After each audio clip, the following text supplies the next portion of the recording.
बाल गंगाधर तिलक जयंती के उपलक्ष्य में आज सुनिए विश्वनाथ सचदेव का लिखा रूपक स्वराज हमारा जन्म सिद्ध अधिकार है।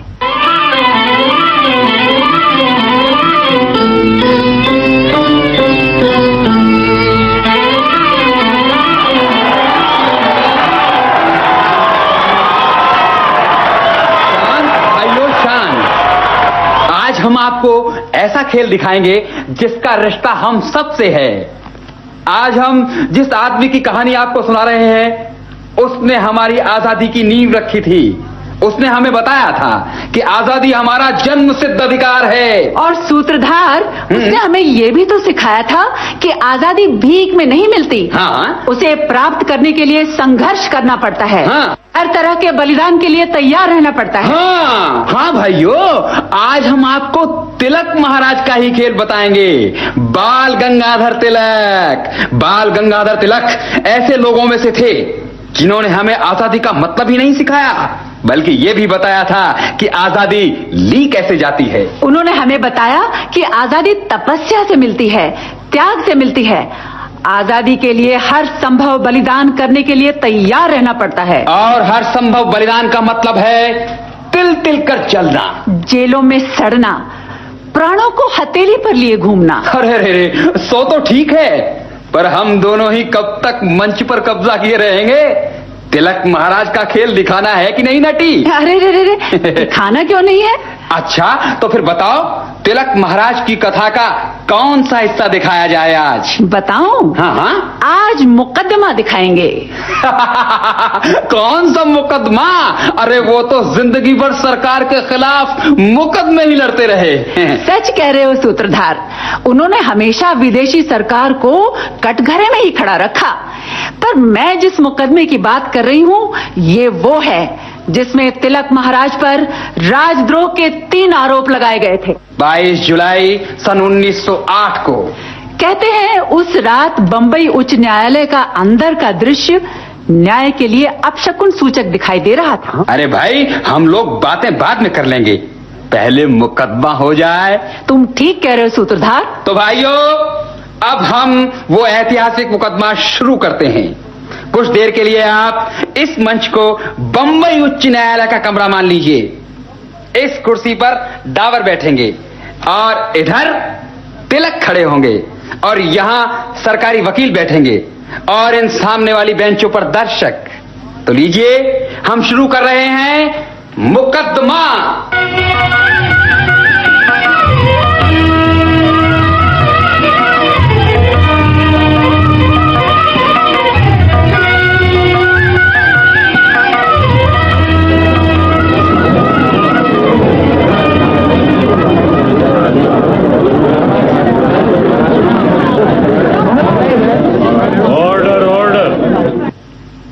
बाल गंगाधर तिलक, तुम्हारा कोई वकील है? नहीं, मेरा कोई वकील हो भी नहीं सकता। मुझ पर राजद्रोह का आरोप है और राजद्रोह के अभियुक्त की सफाई में खड़े होने वाले को ब्रिटिश सरकार सीधा खड़ा नहीं रहने देगी। तो अपनी वकालत तुम खुद करोगे? जी हां, मैं स्वतंत्र होने की जनता की इच्छा के प्रतीक स्वरूप भारत के करोड़ों दबे पिसे लोगों के प्रवक्ता के रूप में इस कटघरे में खड़ा हूं। इसलिए अपनी बात मैं खुद कहूंगा। मिलॉर्ड, अभियुक्त नैतिक भाषण दे रहा है। राजनीति ने ही मुझे अभियुक्त बनाया था। नहीं, तुम पर राजद्रोह का आरोप है। मैं इसे राजद्रोह नहीं मानता। मेरे देश पर राज करने वाली सरकार ब्रिटिश पार्लियामेंट के प्रति वफादार है, मेरे देश की जनता के प्रति नहीं। मैंने जो कुछ कहा है, जो कुछ किया है, अपने देश की जनता के नाम पर किया। तुमने जनता के नाम पर कुछ नहीं किया। तुमने जनता को भड़काया है, उसे गुमराह किया है। मिलॉर्ड, मैं अभियुक्त के अखबार केसरी में देश का दुर्भाग्य शीर्षक से छपे उसके लेख का हवाला देना चाहता हूं। इसमें बंगाल की हिंसात्मक घटनाओं का वर्णन है।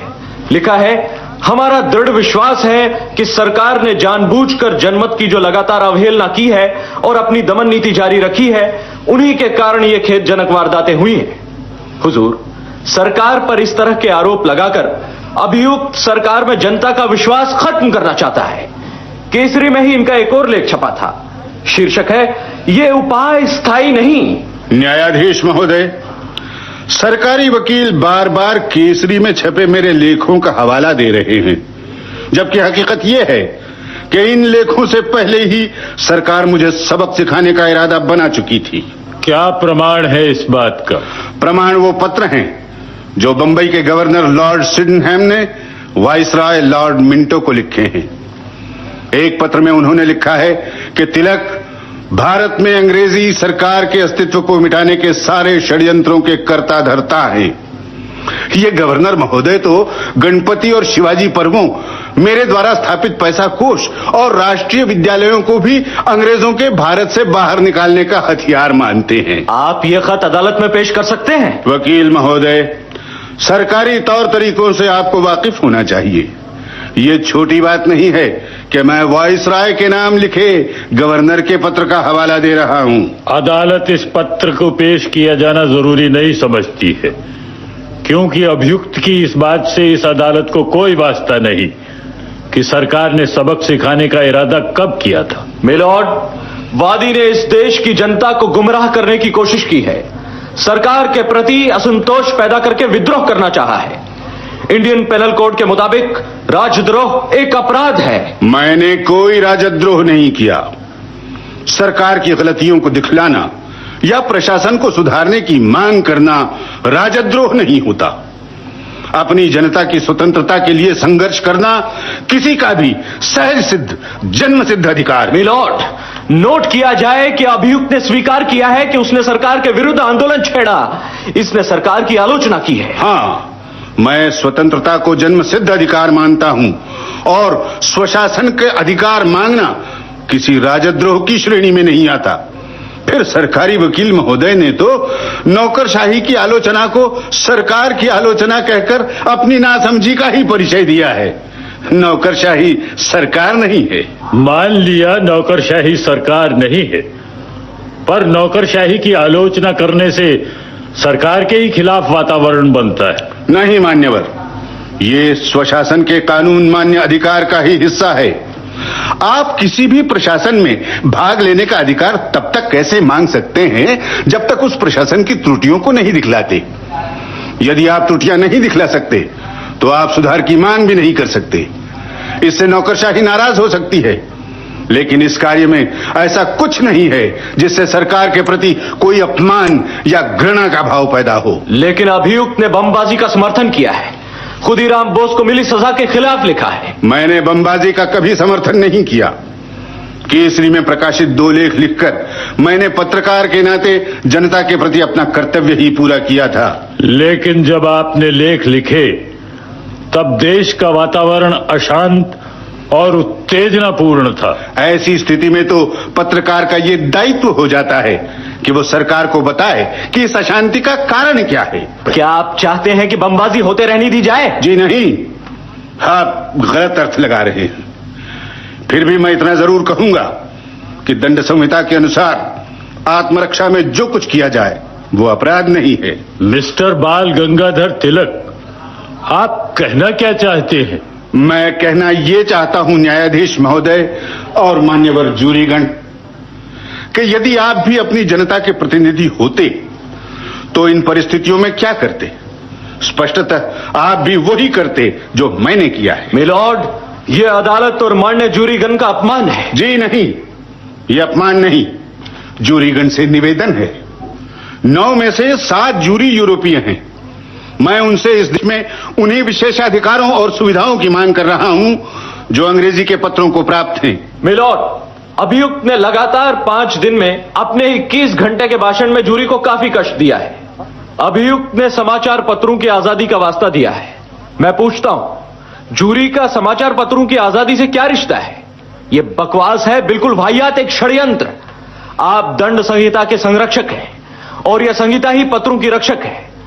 मिलॉर्ड, अभियुक्त ने 21 घंटे के अपने बचाव में जो कुछ कहा है उसका सार सिर्फ यह है कि यदि आप स्वराज्य नहीं देते या उसे क्रमशः देने नहीं लग जाते तो हम बम फेंकते रहेंगे और उसे बंद नहीं करेंगे। इसलिए मिलॉर्ड, अभियुक्त को कड़ी से कड़ी सजा मिलनी चाहिए ताकि आजादी की बात करने वाले सरफिरों को सबक मिल सके। अभियुक्त बाल गंगाधर तिलक, जूरी की राय पर आधारित अदालत के निर्णय से पहले अगर तुम कुछ कहना चाहते हो तो कह सकते हो। मुझे केवल ये कहना है कि जूरी के निर्णय के बाद भी मैं आग्रह पूर्वक कह सकता हूं कि मैं निरपराध हूं। Order order. अभियुक्त के बयान सरकारी की अभियुक्त ने जो लेख लिखे हैं वे राजनीतिक आंदोलन में न्यायोचित शस्त्र हैं। राजद्रोह से परिपूर्ण इन लेखों में खुलेआम हिंसा को बढ़ावा और हत्याओं को बल मिलता है।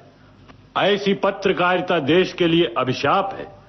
अतः आपकी उम्र और अन्य परिस्थितियों को ध्यान में रखते हुए मैं इसे उचित समझता हूं कि शांति और सुव्यवस्था बनाए रखने के लिए और जिस देश से प्रेम करने की आप डींग मारते हैं उस देश के हित में आप कुछ समय तक अपने देश से बाहर रहें।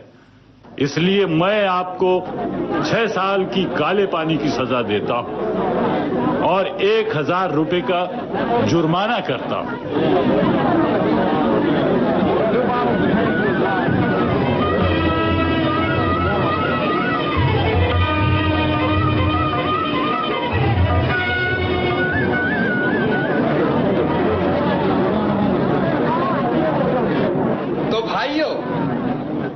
इस प्रकार तिलक महाराज को सजा देकर 6 साल के लिए देश से बाहर मांडले जेल भेज दिया गया।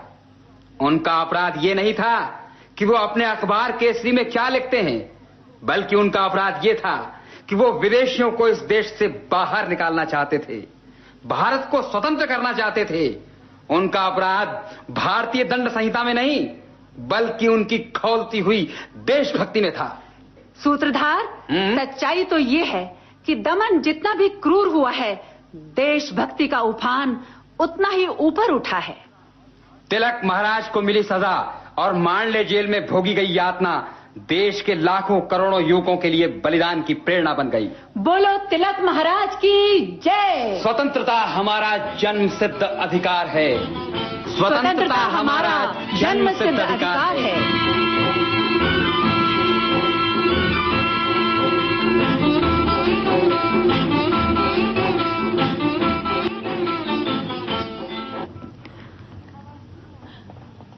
हवा महल में आज आपने सुना तिलक जयंती के उपलक्ष्य में विश्वनाथ सचदेव का लिखा रूपक स्वराज हमारा जन्मसिद्ध अधिकार है। भाग लेने वाले कलाकार थे कमलाकर दाते, गिरिराज भट्ट, रवि बरास, वासुदेव भट्ट और छाया आर्य। सहायक कुमारी परवीज, निर्देशक गंगा प्रसाद माथुर।